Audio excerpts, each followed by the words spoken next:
புறக்கணிக்கிறதா இருந்தா 8:30க்கு நாங்க எல்லாருமே அங்க போயிருந்தோமே. நாங்க ரிப்பன் கட் பண்ணிட்டு போயிருந்திருக்கலாமே. புறக்கணிக்கலையே. எம்எல்ஏ வருவாங்கன்னாங்க. அதனால நம்ம இருந்தோம். ரிப்பன் கட் பண்ணது கூட நான் கட் பண்றேன். அதுக்கு முன்னாடி அவங்க வேற ஒரு ரிப்பன்ல எடுத்து வேற சிசர் எடுத்து கட் பண்றாங்க. அதுவும் நீங்க விஷுவல்ஸ்ல பார்த்துருந்துருப்பீங்க. அதே போல உள்ள போயிட்டு குத்துவிளக்கு ஏத்திட்டு நீங்க எல்லாருமே வந்து கார்ப்பரேஷன் ஃபாலோ பண்றவங்க தான் பார்த்துருப்பீங்க. குத்துவிளக்கு ஒவ்வொருத்தரா தான் ஏத்துவாங்க.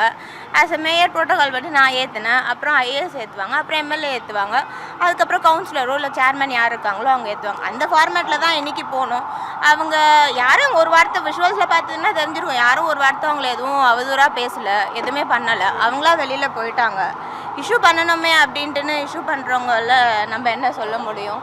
செகண்ட் பாயிண்ட்லேயும் வந்து கேண்டில் நான் கொடுத்தேன். அவங்க பகுதி செயலாளர் வாங்கினாங்க. இது ஜிசிசி ஈவெண்ட்டு. பகுதி செயலாளர் எப்படி வந்து வாங்குவாங்க?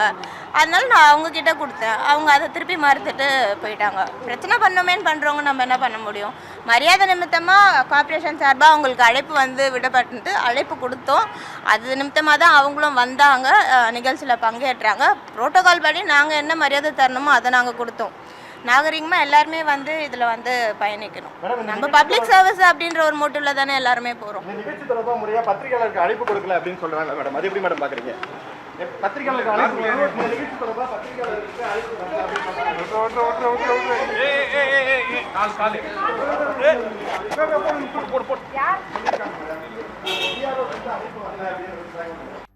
நீங்க இன்வைட் பண்ணியிருந்தாங்க. ஸ்கூல் சைட்ல இருந்து ஹெச்எம் சைட்ல இருந்து இன்வைட் பண்ணிட்டு இருந்தாங்க. அங்க வந்து மேயர் பிரியாவையும் இன்வைட் பண்ணிட்டு இருந்தாங்க. அது எனக்கு தெரியாது. பட் ஆனா அங்க போனோடனே நான் கேஷுவலா ஓப்பனிங் அட்டென்ட் பண்ற மாதிரி தான் ஃபர்ஸ்ட் ஆரம்பத்துல சிசர் வந்து 2 சிசர் தான் வச்சிருந்தாங்க.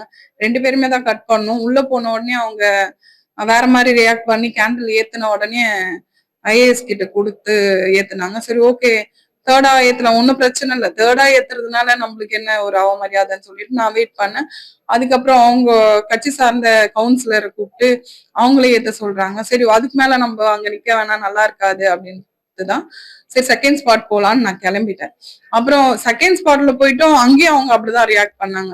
கடகடன்னு போயிட்டு சிசர் எடுத்து அவங்களே கட் பண்ணிட்டு கேண்டில் எடுத்து அவங்க அங்க இருக்கவங்க, அங்க ஃபங்க்ஷன் அரேஞ்ச் பண்ணவங்க என்ன சொல்றாங்கன்னா, இல்ல மேடம், அங்க தப்பு நடந்துச்சு, அது வந்து நாங்க எதிர்பார்க்கல, அவங்க இப்படி ரியாக்ட் பண்ணுவாங்க நாங்க சத்தியமா எதிரே பார்க்கல, நீங்க வாங்க கேண்டில் நீங்க ஏத்துங்க அப்படின்னு சொல்லிட்டு அப்படி சொல்லிதான் உள்ள கூட்டின்னு போனாங்க. ஆனா அதுக்குள்ள அவங்க முந்தி அடிச்சுக்கிட்டு போட்டி போடுற மாதிரி வந்து கேண்டில் ஏத்திட்டு இந்தாங்க அப்படின்னு சொல்லிட்டு இங்கேயாச்சும் நீங்க ஏத்துங்க அப்படின்னு சொல்லிட்டு கொடுத்தாங்க.